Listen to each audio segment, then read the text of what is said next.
President Todd Vesey, packaging.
Please rise and join us in the Pledge of Allegiance. I pledge allegiance to the flag of of the United States of America and to the republic for which it stands, one nation, under God, indivisible, with liberty and justice for all. Thank you. Please remain standing while I welcome Dr. Maya Yursik up for our invocation.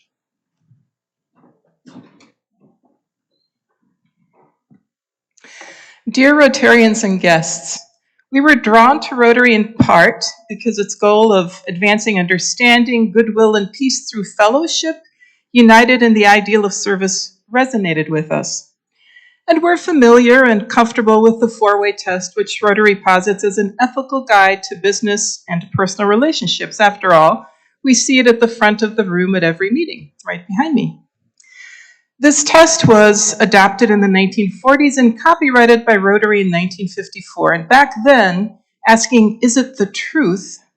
probably seemed like a question with a straightforward answer. But 2021 is a far cry from 1954. I looked up truth in the dictionary and found several definitions. That which is in accordance with fact or reality was one of them.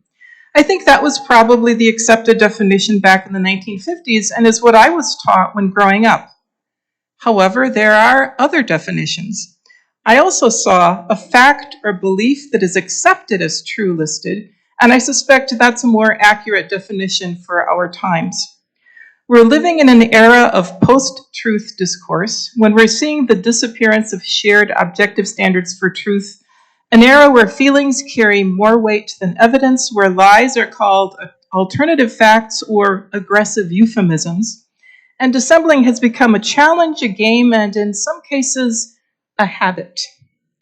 So let us be grateful for news outlets and journalists like today's speaker, whom we can count on for information based on observable reality, which we can rely on to arrive at an accurate understanding of what is going on in our world. Amen.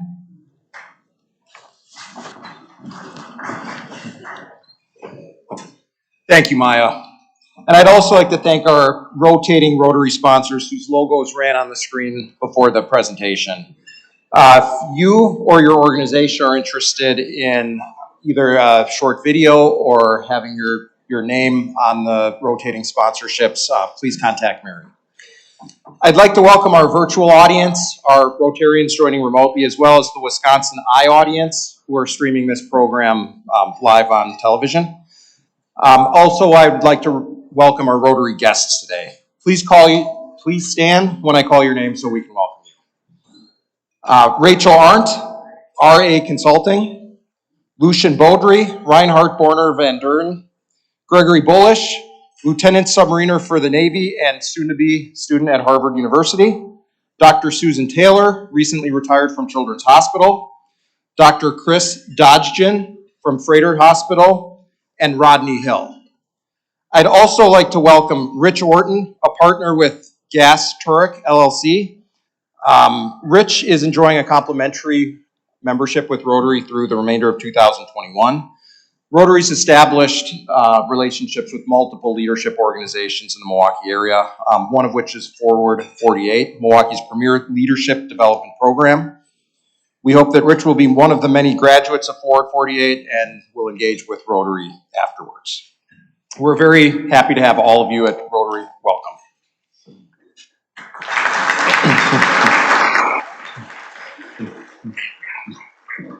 We're excited to hear today from our guest speaker, Craig Gilbert, but before we get into the program, we have a good number of announcements to get through.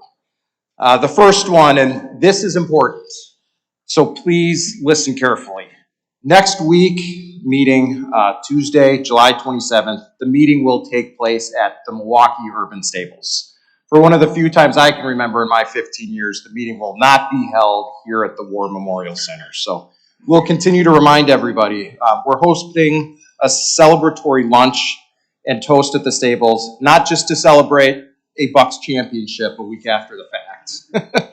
But I know many of you in this room supported the development of the stables with your time, your talent, and your resources. And this is really just a way to say thank you to everybody and celebrate the Milwaukee Urban Stables near completion.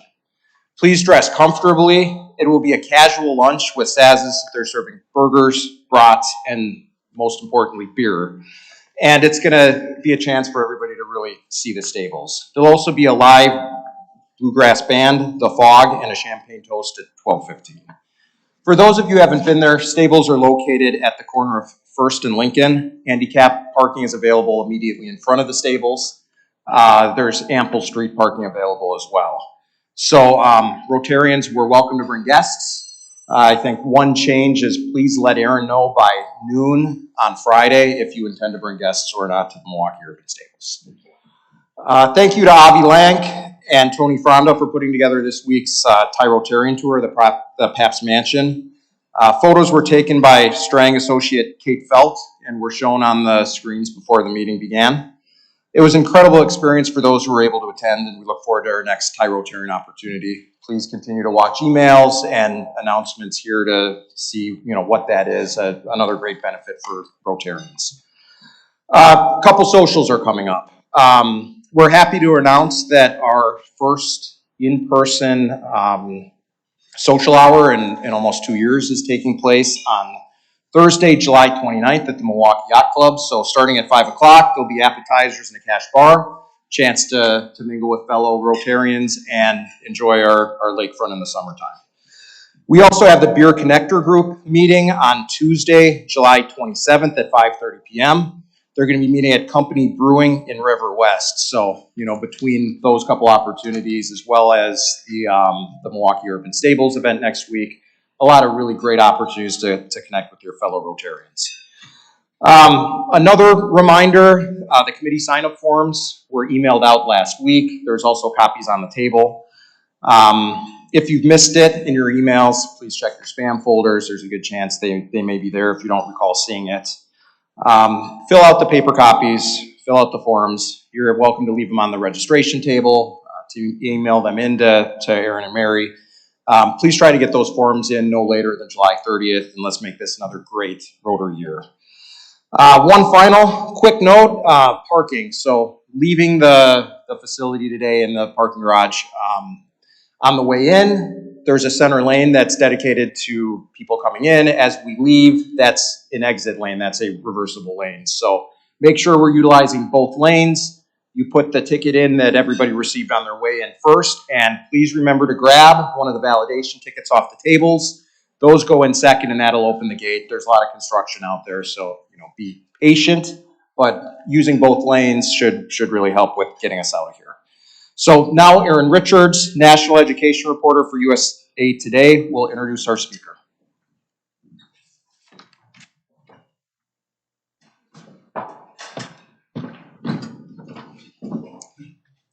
Thank you, Todd. I'm a new Rotarian. This is the first time I've gotten to introduce somebody. And I'm really excited that it's Craig Gilbert, someone that I have admired as a young reporter when I moved here to join the journal Sentinel in 2007. Craig is the Washington, D.C. bureau chief for the Milwaukee Journal Sentinel, and he's been reporting from that post since about 1997. And I think it's really important to note that there are not very many regional papers around the country anymore that invest in a D.C. reporter. In the Gannett network that owns USA Today and 250 other papers around the country, only the Detroit Free Press also has a reporter out there. And for our state, especially being a swing state, that's really critical. Craig has covered every presidential election since 1988, and he's written extensively about the political battle for the industrial Midwest. He's won a bunch of journalism awards that he is far too humble to actually tell you about, but one of those is a prestigious Knight Wallace Fellowship at the University of Michigan in 2009 to 2010. He's also been a two-time Lubar Fellow at Marquette University, and all of those experiences helped him deepen his knowledge and understanding of using data and statistics in his political reporting. Craig grew up in Weston, Connecticut, and he moved here because his wife was a reporter and editor for the Milwaukee Journal. He has two kids in their 30s who both went to UW-Madison, so we can fully claim him as a Wisconsinite, even though he actually resides in Arlington, Virginia. And before he came here, he worked for the Kingston Daily Freeman in New York, the Miami Herald, and he was also a speechwriter for the late New York Senator Daniel Patrick Moynihan. And if that's not enough to establish his credentials, he also has a history degree from Yale University. So please help me welcome Craig Gilbert.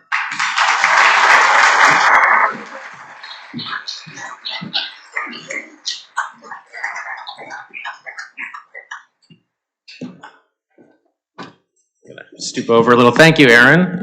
Thanks for having me, everyone. Your lunch not only coincided perfectly with Game 6 of the NBA Finals, but my family's annual up north vacation in Oconto County, so where I'm headed tomorrow morning. So I'm really glad to be here. I don't have a PowerPoint presentation.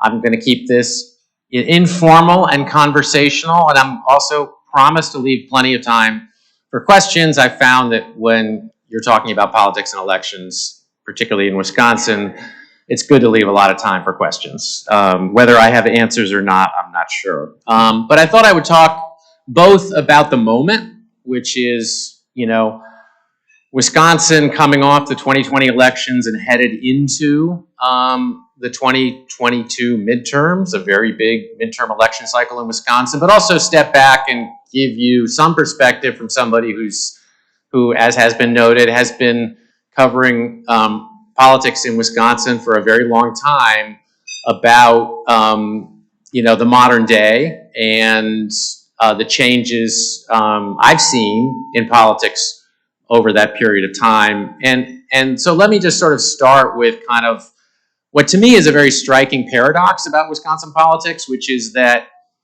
on the one hand, so much has fundamentally changed involving politics at least in the decades that I've been doing this.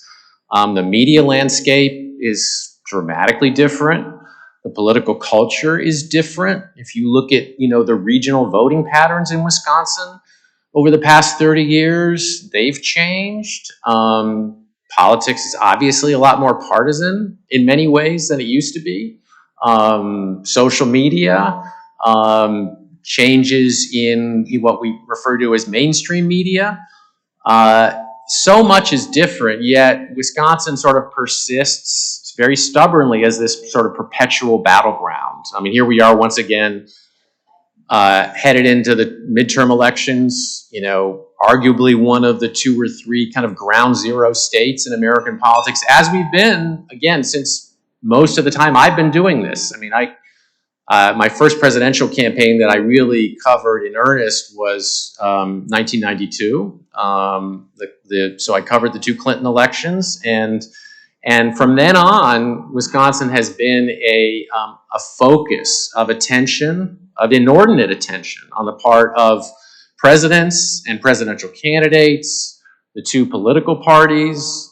In the last 6 presidential elections in Wisconsin, the state has been decided 4 times by less than a percentage point.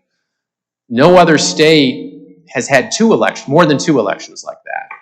So it's pretty incredible that it's like Groundhog Day. I mean, we're constantly finding ourselves in this world where how Wisconsin votes matters hugely. And because of that, the 2 political parties kind of enter almost every election cycle with Wisconsin at the top of their target list. So if you live here, you get to feel very important, and you may enjoy that attention. It may disgust you to be, in the middle of the political wars, or it may energize you. But here we are again, coming off now 2 presidential elections in a row, and Wisconsin was actually mathematically the tipping point state in the Electoral College, which means if you line up all the states from the most Republican margins to the most Democratic margins, Wisconsin is the state that tipped the Electoral College to a majority vote for the winning candidate. That happened in 2016, and it happened again in 2020. And here we are heading into the 2022 election cycle as one of just a handful of states that has very hotly contested races for governor and for U.S. Senate. And those states that fall into that category are all presidential battlegrounds. So you've got Georgia and Arizona and Wisconsin at the top of that list. You have some others, Pennsylvania. And so not only do these states have these huge and hugely consequential elections coming up, and elections that are going to be among the most competitive elections in the country because these states are evenly divided, But all the more important because then in 2024, these states are potentially decisive in the next presidential campaign. And not only that, but the outcome of the 2022 midterms could have an impact in a very concrete way on the presidential race in 2024 because, among other things, it could shape the rules of the road and the election laws and procedures in all these states where this is a huge bone of contention between the two parties. So, for example, whether whoever wins the governor's race in Wisconsin, that party will have more power than it otherwise would have to shape the election laws going into the 2024 elections. So again, here we are again in the middle of all this, in the middle of the political wars, and being showered or about to be showered with attention from the national media, from the two political parties. Ungodly amounts of money will be spent. If we start to take a closer look at these races, of course, you have the U.S. Senate race. Ron Johnson, at one point in the last election, said he would only run for 2 terms, but he's reconsidering that. So a great subject of suspense. Does he run for a 3rd term or not? He says he's in no hurry to make that decision. We've got a very large roster of Democrats lining up to run for that seat, but we don't really know who the Republican candidate is going to be. If he does run for re-election, he will be the only incumbent Republican senator on the 2022 ballot in the country in a state that was voted Democratic for president. So that fact, whatever else you know about Ron Johnson, that fact by itself tells you that Wisconsin will be at the top of the target. So that's the other piece of this, is the Senate and the House are both hanging in the balance. It's not going to take much to tip them one way or the other. So it makes these races, all the more important. And one thing we know about midterm elections is that they are a challenge for the party of the president. That's just an historical fact. The reason they're typically a challenge, and it's not even whether the president or appears to be doing well or not doing well or struggling politically or prospering politically. Joe Biden's approval rating will have an impact and will matter on all these midterm elections. But in most cases, the voters in the party out of power are more motivated than the voters in the party in power in a midterm election. So more often than not, there is a turnout advantage for the party out of power. It's very hard. If you're an incumbent senator in the party out of power, and by that I mean the party that does not occupy the White House, it's pretty hard to lose an election. That's just an historical pattern. And so that's one thing that if Ron Johnson does run for re-election, he will have the good fortune, as he has in his previous 2 elections, of being in the party that does not occupy the White House. Similarly, in gubernatorial elections in Wisconsin, in every race for governor since 1990, the winner of the election for governor in Wisconsin has belonged to the party that does not hold the White House. So if you go back to the 1990s, Tommy Thompson won elections in 1994 and 1998 when Bill Clinton was in the White House. And then Jim Doyle won elections when George W. Bush was in the White House. And Tony Evers won an election when Donald Trump was in the White House. So that's another challenge for the Democrats in this election. And in addition to those 2 big races, it's been kind of a rarity in Wisconsin to have a very competitive House race. But we're going to have one. We had one in the last cycle, and we're going to have one again in this cycle, because in the 3rd congressional district in southwestern Wisconsin, it's really the one congressional district that is close to 50-50 in its makeup between Democratic and Republican voters. And Ron Kind is one of just 7 Democratic members of Congress who got reelected last time in a district that was carried by Donald Trump. Donald Trump carried his district both in 2016 and 2020 by a handful, by maybe 4 points.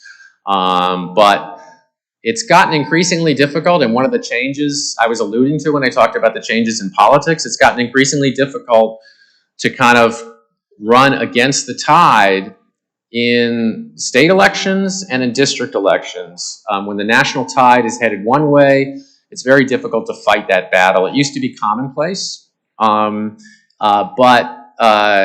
it's, the politics have become so nationalized that if whichever party carries your district or your state for president, in the overwhelming majority of cases now is going to be the party that carries your state or district for Congress. I did a story not too long ago about Wisconsin's 2 U.S. senators who have become known over time as kind of like the odd couple of all odd couples politically in the U.S. Senate, because they're one of just now 6, Wisconsin's one of just 6 states that currently has senators from both political parties.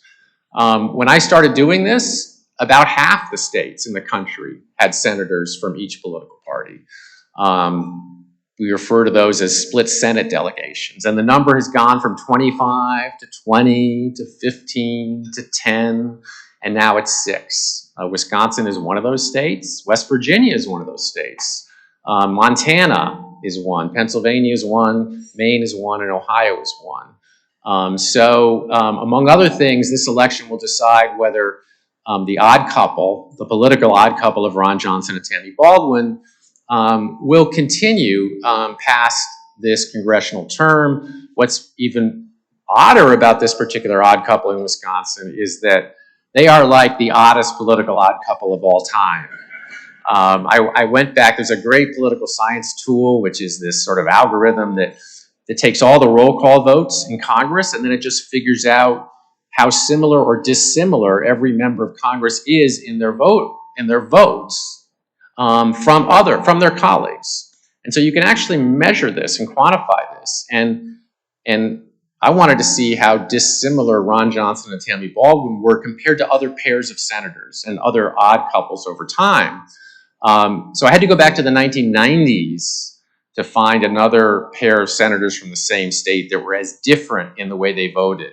And that was Paul Wellstone of Minnesota and a Republican, some people remember, some people may not, named Rod Grams, who was a conservative Republican. And Paul Wellstone was the most liberal member of the U.S. Senate. So they were about as far apart as Ron Johnson and Tammy Baldwin. And then I had to go back to the late 1940s when there was a pair of senators from Idaho who were even further apart. And that was it. So, you can talk about, Jesse Helms and John Edwards of North Carolina, or Barry Goldwater and Dennis DeConcini of Arizona. You can talk about all these other famous odd couples. Tom Harkin and Chuck Grassley served together for almost 30 years, but none of them are kind of up there pretty much with Ron Johnson and Tammy Baldwin. And so how does that happen? If you look at the other odd couples in the Senate, West Virginia is now a very Republican state. So a state like West Virginia, under certain circumstances may elect a more conservative Democrat like Joe Manchin, but they're not going to elect a liberal Democrat. And you have to be sort of a 50-50 state like Wisconsin,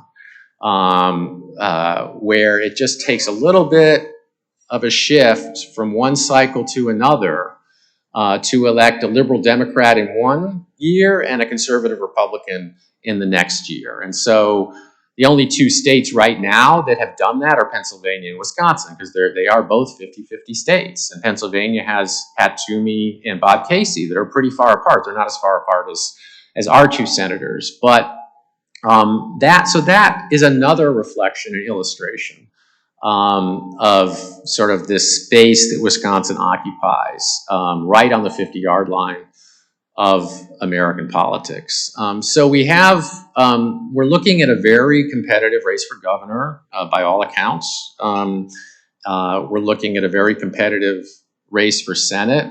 One reason we can predict that these races are going to be competitive is not just that Wisconsin's sort of a purple state, but that because of the way politics has become more polarized, the political swings are much smaller today than they used to be. I mean, if you look at swings in presidential approval rating, they don't, Donald Trump's presidential approval ratings didn't vary that much. Joe Biden's are probably not going to vary that much because everybody's sort of entrenched on one side or the other, and there aren't that many people that are swinging back and forth. And so now we're in a world where, Wisconsin is more often than not being decided by either less than a point or a handful of points. But it's not like, back in the 1990s when I started doing this, when, Tommy Thompson was winning Dane County in some elections, and he won Milwaukee County 3 times as a Republican, and he won landslides. Herb Cole, as a Democrat, won Waukesha County. And you would see these massive swings. I mean, there were even massive swings in the first Obama election in 2008, but that just doesn't happen anymore because people aren't swinging. People are more rigid in their voting patterns, and so we can count on these marquee races being very competitive. One thing we can't count on, and one place where we haven't seen competition in Wisconsin, is in legislative races and district-based U.S. House races, with the exception of Ron Kind, because most of these districts are not competitive. And it used to be you could have a district that tilted Republican or tilted Democratic that was still capable of electing someone from the other party. The 2nd Congressional District, which is dominated by Dane County, had a Republican congressman in the 1990s, Scott Klug. And, the Green Bay Congressional District has elected a bunch of Democrats over the years. It was carried by Republican Mike Gallagher in the last election by something like 28 points. And so, so the makeup of a district is now a much more powerful predictor and guarantee of how a district is going to vote. And so when you look at the legislative landscape, that's one reason why there's been kind of a death of competition at the state legislative level, for example. I mean, there are 99 assembly seats, and there were fewer than 5 in recent election cycles that were decided by less than 5 points. So you've got gerrymandering, which is driving a lot of this, where the districts are drawn in a way that's favorable to one party, and the way to do that is to create districts, is to pack the other party's voters into the smallest number of districts possible, and then create majorities for your party in the maximum number of districts. And as a result, there are very few 50-50 districts, so nothing is sort of left to chance. But gerrymandering wouldn't have the power that it does if it weren't for these other 2 trends and patterns in modern politics, and that is the disappearance of ticket splitting, which is a reflection of how partisan the voting patterns have become, and also the kind of political, the sort of increasingly red and blue communities we have around our state, kind of the way people are increasingly sort of sorted and politically segregated.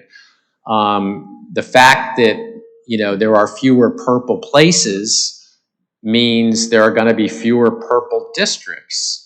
And the fact that people aren't splitting their tickets means that the makeup of the district dictates the outcome of the election. So, I remember looking back in the 2000s when the Republicans enjoyed huge majorities in the legislature, 60 seats plus. How did they do that? They did it by winning a lot of districts that voted Democratic at the top of the ticket, and by very small margins. But the current majorities were achieved in a different way. I mean, they were achieved basically as a result of the way the maps were drawn, compounded by these other 2 trends I've been talking about, so that Republicans were able to win, almost 2/3 of the assembly districts without, I think they carried 1 assembly district that voted Democratic at the top of the ticket. So they weren't winning Democratic seats, they were winning all the seats they were supposed to win based on the makeup of those seats. It's just that under this map, most of those seats tilted one way. And so the lack of ticket splitting is part of the current political landscape where elections are increasingly nationalized. And at the district level and the local level, it kind of destroys most of the suspense of our electoral system, because you can pretty much predict the outcome before the election ever happens. That's obviously not true of statewide elections when you have a state that's as close to 50-50 as Wisconsin is. So those are some sort of big picture thoughts, and those are some thoughts about the election cycle we're entering into. We're going to have a very long Democratic primary for the U.S. Senate. I don't know what that's going to be like. I covered the last two competitive Democratic Senate primaries that Wisconsin had, which were two of the craziest elections I've ever covered. One of them was in 1988 when Herb Kohl came in, and people sort of knew who he was because of the Bucks and because of Kohl's stores. But in June of that year, he just started spending gobs of money and became not only a household name, but a household face overnight. Transformed a race in which he had some very formidable competition. Tony Earl was the former governor, and Ed Garvey had won a Democratic nomination for the U.S. Senate a couple of years earlier. And Herb Kohl kind of blew them out of the water. He won not by a lot, but he won this very dramatic election. It was really the first kind of television campaign of its kind that Wisconsin had ever seen. And then 2 years later, an even crazier primary, I'm sorry, not 2 years later, 4 years later, an even crazier Republican primary, which I'll never forget, when Russ Feingold was a nobody in the Wisconsin legislature, going up against two Democrats. One was, I don't know if you remember Jim Moody. He was the congressman from Milwaukee. Congressman was a formidable candidate in a primary. And a fellow named Joe Chakota, a businessman from Milwaukee, was trying to follow the Kohl model and spend a lot of money, and he had money, and get elected based on his business success. And what happened at the end of that campaign, many of you will remember, is that Joe Chakota had pursued that strategy so successfully that he kind of passed Jim Moody in the polls. Jim Moody was nervous. He started criticizing Joe Chakota in his television ads. Joe Chakota fought back, and over the course of like 11 days, they just annihilated each other on television in a Democratic primary. So it wasn't Democratic candidate versus Republican candidate. It was two Democrats. People did not know what hit them. I mean, people were just reeling. And there's sort of two interpretations over what happened. One is that people were so disgusted by this just kind of dramatic, mudslinging that occurred, that they went and voted for the other guy, Russ Feingold. The other interpretation is that they were so successful at destroying their chief rival that it left the field clear for somebody who was lingering at maybe 12 or 13% in the polls and hadn't spent any money, and ended up, as a result of this crazy thing that happened, winning the Democratic primary with 70% of the vote. I don't know if that could ever happen today, because I think we're now more hardened to negative advertising, but we weren't back then. So those are the last two competitive Democratic primaries for the United States Senate. So this one should be an interesting one. I'm going to end it there and invite your questions, and I'm hoping there will be a lot of them.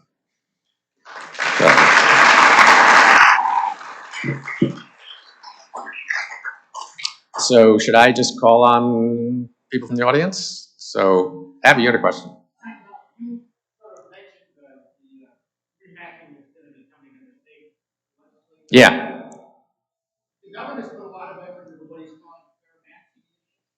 Do you think that's going to have any impact on the outcome at all? Well, I think that odds are stacked against it. Oh, I'm sorry. So the question was, the governor has has invested in this mapping commission in an effort to create maps that are, kind of more independent of the legislature. And the question was, will that have any impact at all? And I guess my answer is, the odds are against that. The legislature controls the process, and it's a legislature that's easily, that has a big Republican majority.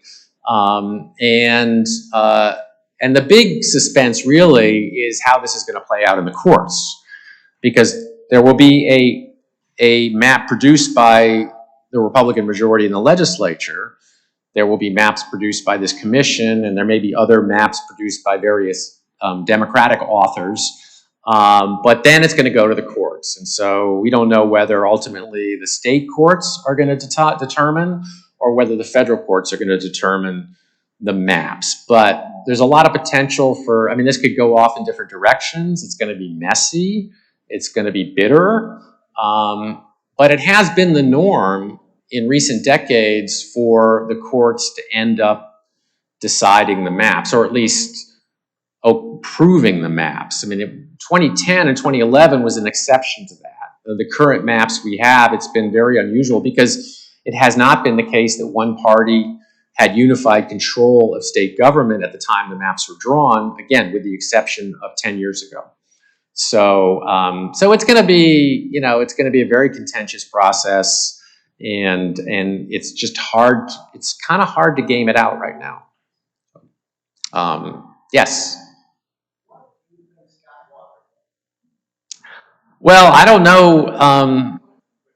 You mean, do you want to elaborate on that, or just? Okay, Scott. So the question is Scott Walker's political future. I mean, I haven't heard a lot of speculation about him running in this cycle or running for U.S. Senate. I mean, Scott Walker. The question about Scott Walker's political future. You know, after he lost his race for governor, he became the head of a foundation in a conservative foundation in Washington, D.C., and so he's been sort of participating in the public debate in that role. I don't hear a lot of like heavy speculation about him running in this cycle. He's young enough that he's got plenty of time if he wants to run in the future. But I'd be surprised if that happens in 2022. Yes. Craig, New York City went through a primary. Yes. You know, I think that was a little bit of a setback. I'm sorry, the question was New York City went through this process of what's called ranked choice voting. They changed their electoral system. And the question was, is that the future of voting in America? So in ranked choice voting, you don't just vote for your top choice, you vote for your second. You say who's your second choice, who's your third choice, who's your fourth choice. And then when they count all the ballots, if there are multiple candidates, they start eliminating from the bottom the candidates that got the fewest votes, and they look at what was the second, third, and fourth choice of those voters who voted for the last place candidate, and then they reallocate those votes based on that basis. Then they go up to the next candidate who is eliminated, and they reallocate that candidate's vote based on the preferences of those voters. So I think, I mean, there's a legitimate case for ranked choice voting. I think, you know, the idea is to sort of kind of get away from just the most polarizing candidates winning. So it puts a value on, there's a benefit from not just being the first choice of the largest plurality of voters, but having other voters who aren't voting for you still like you or still have some level of support for you. I think this was a little bit of a setback for ranked choice voting because there was so much confusion involved in how New York reported the results. I don't know if you remember, but they would put out these sort of trial, tallies, and in one case there were huge errors in the trial tallies, and they were putting out trial tallies before all the absentee ballots had been counted.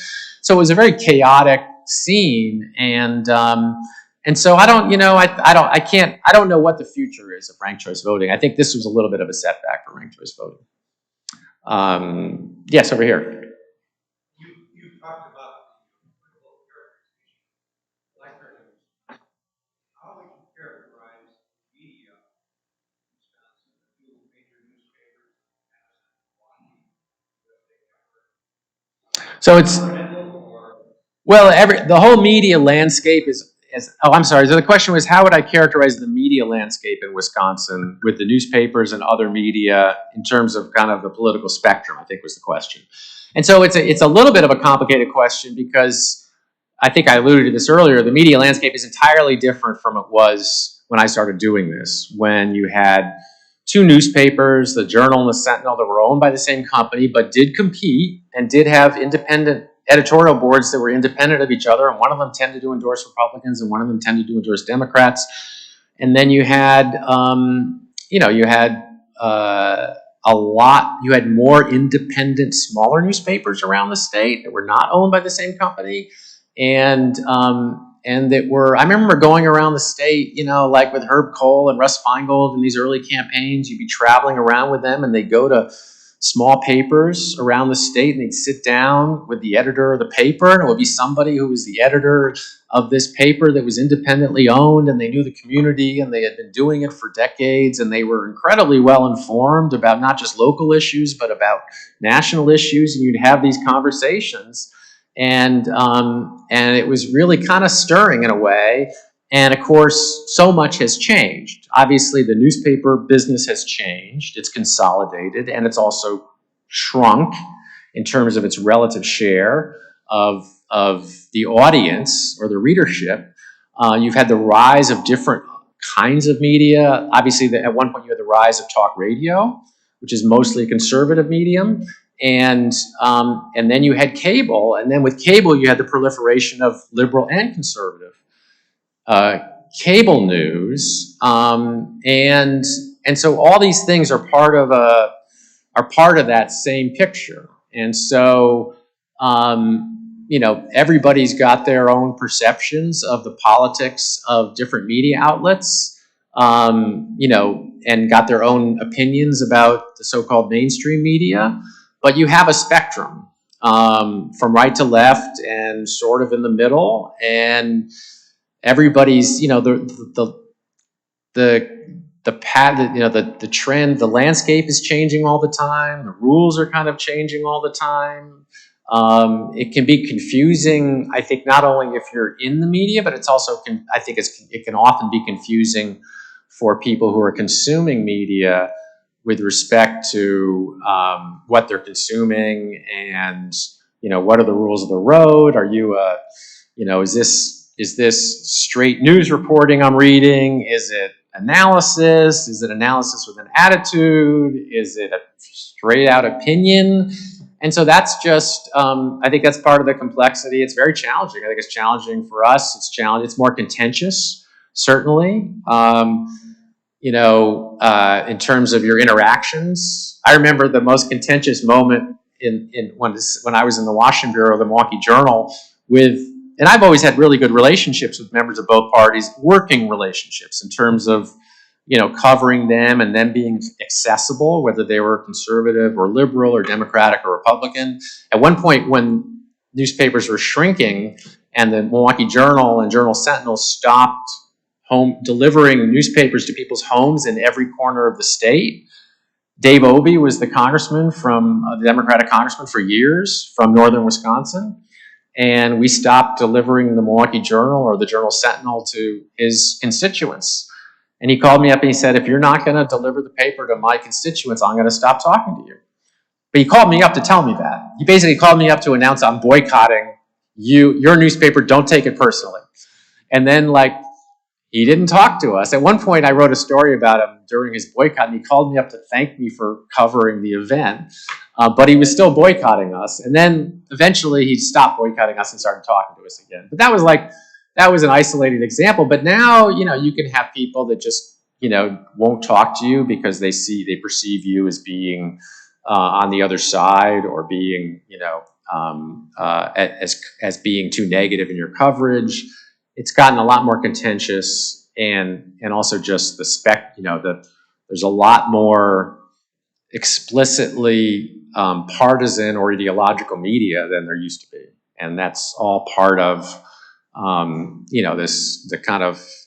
the landscape that we have, which was much simpler, but, may have been better in some ways back then, may have been worse in some ways back then because there were more gatekeepers back then. But people were also, there was more sort of common ground when it came to the information people were getting as well. So, did you have a question? Good.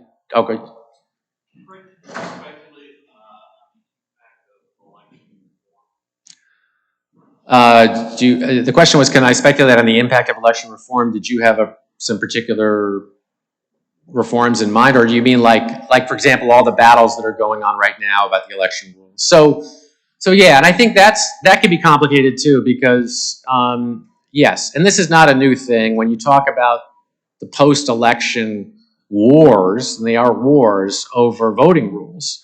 This started, in 2000 and 2004, you had presidential elections in Wisconsin that were decided by a fraction of a percentage point. And so in both those cases, the losing side, which was the Republican Party, had suspicion, was suspicious about the outcome of the election, and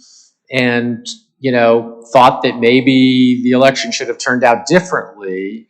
And it kind of ended there, but then, we did have a whole lot of changes to the election rules in Wisconsin after Scott Walker got elected with a Republican legislature. And so, voter ID, et cetera, a lot of changes. There used to be one-party voting. You could flip a lever in Wisconsin and just say, I'm voting for all the Democrats, or hit a button, I'm voting for all the Republicans. They got rid of that. They changed the rules with regard to early voting, lots of changes. Now, most of these changes are pretty marginal in their impact. It's kind of hard to know, and it gets even harder to know when what sometimes happens is the changes themselves are so controversial that one party campaigns against the voting rules and tells their voters they're trying to suppress your vote, go vote and show them, and uses that to mobilize turnout. So it can actually have, have effects in both directions. Most of these changes are only going to, the maximum impact they're going to have is kind of marginal, because that, what really moves votes are other things. But you can imagine if an election is close enough, how it doesn't take very much to change an outcome.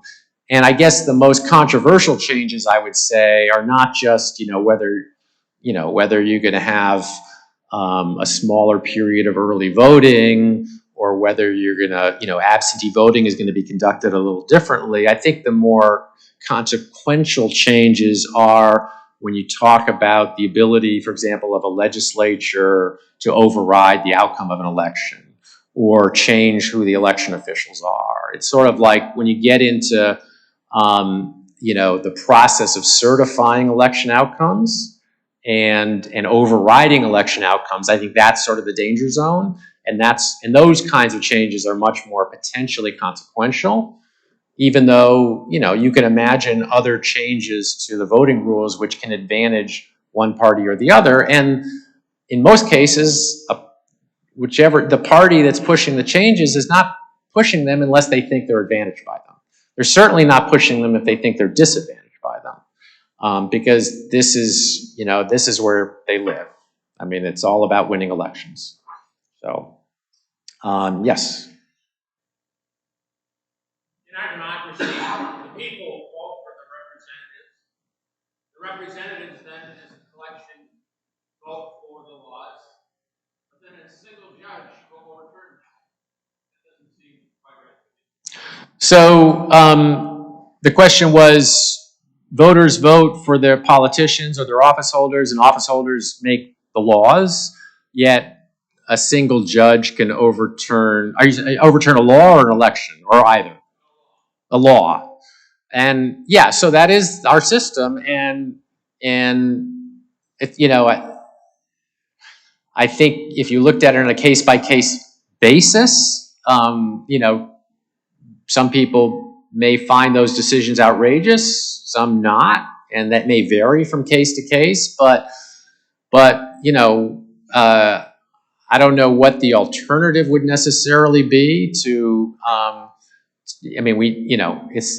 Politics has become litigation crazy. Obviously, I mean everybody goes to court over everything, and now we're seeing it obviously not just over legislation, but over election outcomes. I guess I'm just not sure what the alternative to that is, because it's hard to imagine a world in which you could not sue over a law that's been passed. Obviously, some laws are passed that are overturned by the courts. Now, maybe with good cause, maybe without good cause, but I mean, it's true that happens. But I'm not sure. I'm not sure what the alternative to that system is. And it is certainly, like everything else, the law is a big part now. I mean, it's a huge part of politics. I guess it's always been that way. It seems particularly a big part now, but I don't know if that is a satisfactory answer or not. Yes. The last 4 years or so, the administration seems to be more daily with media. Do you ever get to the point of saying this isn't fun anymore? Well, I still say that sometimes. It's in some ways it's not as fun as it used to be. It is demoralizing and discouraging when I mean the political culture I would say in general is kind of demoralizing and discouraging, and it's you know it doesn't seem like it should be as contentious as it is. I mean politics is kind of like a blood sport, and it's always been that way to some degree. But you know, there are some aspects of that that make it less fun for people like me than it used to be. I mean, you know, I used to enjoy writing about. You know, I mentioned uh, the unpredictability of elections, and so when a lot of elections are baked into the cake for a variety of reasons, which I alluded to, well, it's sort of less interesting to write about elections when they're a foregone conclusion. It's a little less interesting to write about a roll call vote in Congress when every Democrat is voting one way and every Republican is voting another way. I mean, one of the fun things, you know, about covering Congress and as a Wisconsin reporter over the years has been, you know, covering the Mavericks, covering the people that went against the grain. And it, you know, they could be Republicans, they could be Democrats, they could be liberals, they could be conservatives. But, you know, Jim Sensenbrenner would vote against his party sometimes. Russ Feingold would vote against his party sometimes in very high profile ways. You know, conservatives and liberals could get together on a piece of legislation.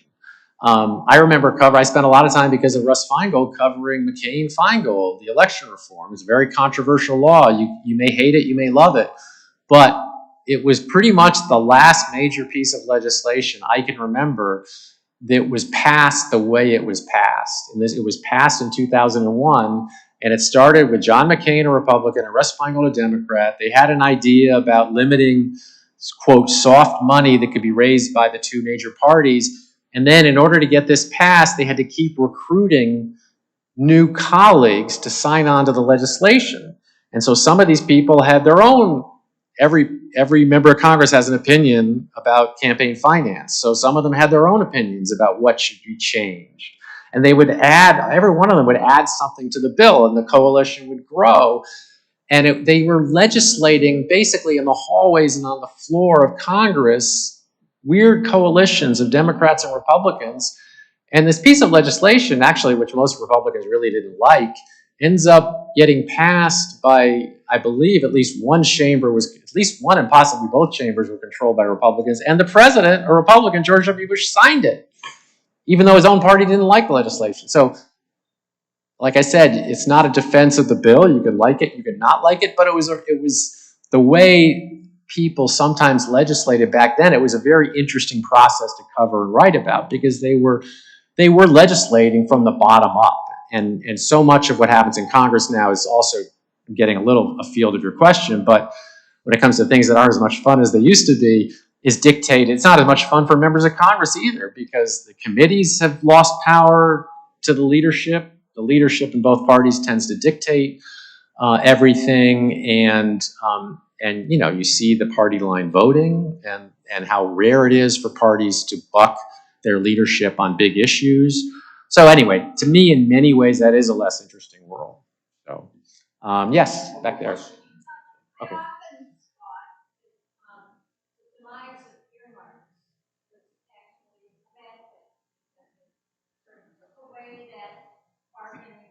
Mm-hmm.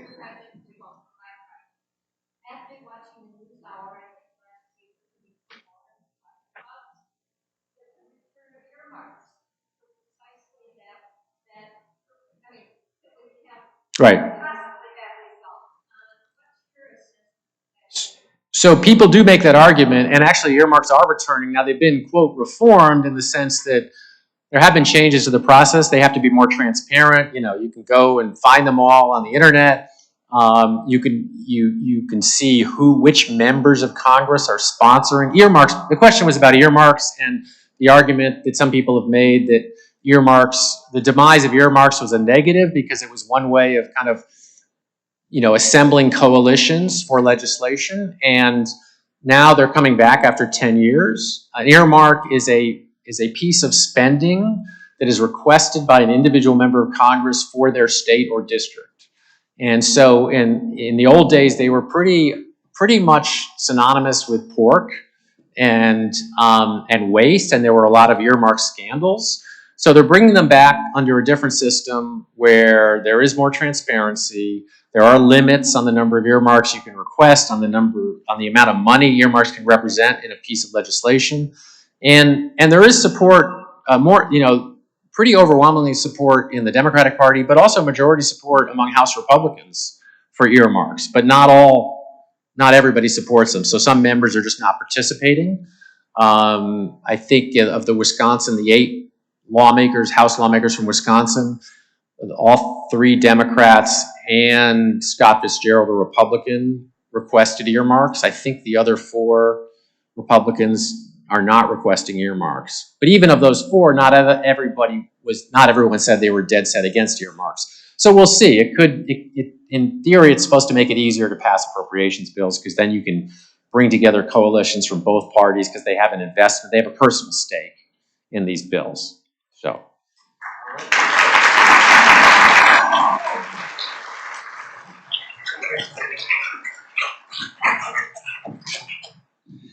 Thank you, Craig, for your comments. It was incredibly enlightening to me. Great to be in Wisconsin, the center of the political map. If only we could hold that position without the constant barrage of political ads that seem to show up every 2 years. It would be a much better position to be in. Craig, in honor of you coming and speaking to our club, we will make a donation to the YWCA of Southeastern Wisconsin, whose mission is eliminating racism, empowering women, and promoting peace, justice, freedom, and dignity for all. Please join us next week, Tuesday, for our celebratory lunch at Milwaukee Urban Stables. Again, not Memorial Hall. Milwaukee Urban Stables is where we'll be meeting. If you're bringing a guest, please let Aaron know by noon on Friday, and he'll make sure to get them added to the list. Also, please don't forget to take a parking pass on the way out. They're in the center of everybody's table. And if you have not submitted your committee preference forms, you can fill those out, leave them on the registration table on your way out. Let's go out and do some good in the world. This meeting is adjourned.